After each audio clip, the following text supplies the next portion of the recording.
Okay, here's another rational equation. And again, we want to remove all these denominators by multiplying both sides by the least common denominator. Now, this is actually the same thing as a plus 1 times a minus 1.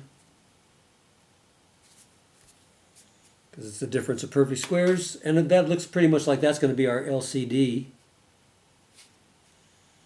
A plus 1 times a minus 1. So we have to multiply each term by that. And I'll see if I can fit it in over here. A plus 1 times a minus 1. A plus 1 times a minus 1. And then a plus 1 times a minus 1. So just multiplying every term by the least common denominator. Now here a minus 1 over a minus 1 is 1. Here a plus 1 over a plus 1 is 1. And here these are both the same, so those completely become 1. So now we have left 3a times a plus 1 minus 4 times a minus 1, and that equals just simply 4 on the right. So that cleaned up pretty fast.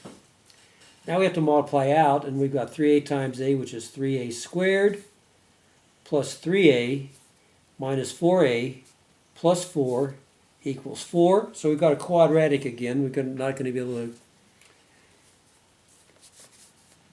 cancel that or subtract it. There's no other square terms, so we're kind of stuck with that. So we'll try to set it equal to 0. So what I can do is I could subtract 4 from both sides to get it equal to 0. And I can combine these at the same time. So now I've got 3a squared minus 4a plus 3a is minus a, and that just becomes 0, and that equals 0. So now this is pretty easy because all we have to do is use a common factor in each term, so I can factor an a out, and I've got 3a minus minus 1 equals 0. So I'll set each factor equal to 0. So a equals 0 or 3a minus 1 equals 0. If I add 1, I get 3a equals 1. A equals 1/3. So these are my two possibilities.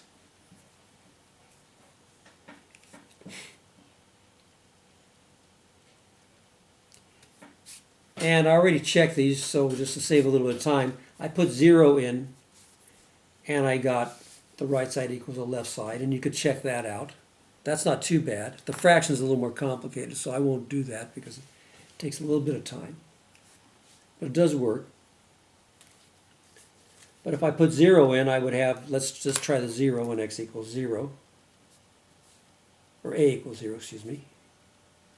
A equals 0, I would have 3 times 0 over 0 minus 1 minus 4 over 0 plus 1. Does that equal 4 over 0 minus 1? Well, that's just going to be 0, 3 times 0 over negative 1, which is 0, minus 4 over 1. And this is 4 over negative 1. And this is just going to be 0, minus 4, or negative 4. And you can see it checks. Okay? Now if we put the 1/3 in, it gets a little bit more complicated.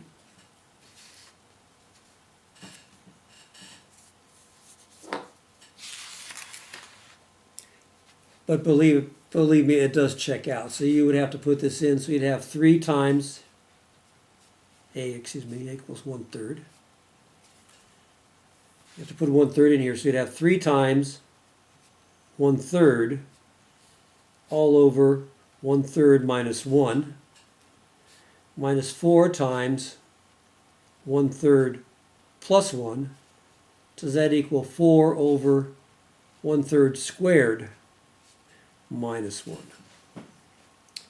Well, 3 times 1/3 is just 1. And then 1/3 minus 1 is negative 2/3.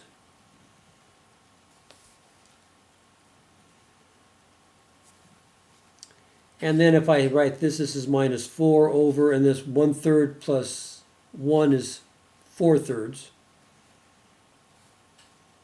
and this is equal, and we don't know if it's equal, and this is 4 over, and 1/3 squared is 1/9 minus 1. So we can invert and multiply. We're dividing this. So this is going to be minus 3/2. And if I invert, this is going to be times 3/4, which is just minus 3.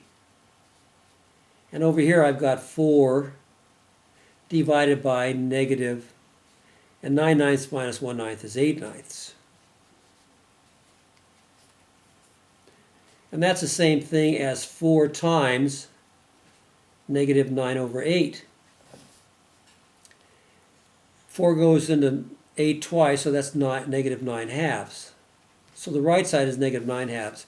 And this is negative 3/2. And 3 is the same thing as 6/2. Oops, sorry, 6/2. So minus 3 and minus 6 is minus 9/2. So we have minus 9/2 equals negative 9/2. So it does check out. So I checked both values. It's a lot of work with all these fractions and stuff, so pretty challenging to check it. So both these do check out. So my solution set is indeed 0 and 1/3. So the problem wasn't so hard. It was actually checking it to verify that the solutions work.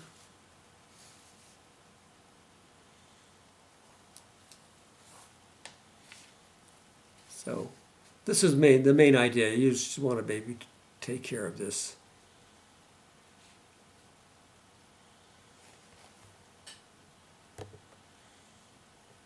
So just worry about that. Checking, like I say, can be real challenging, especially when you have fractions.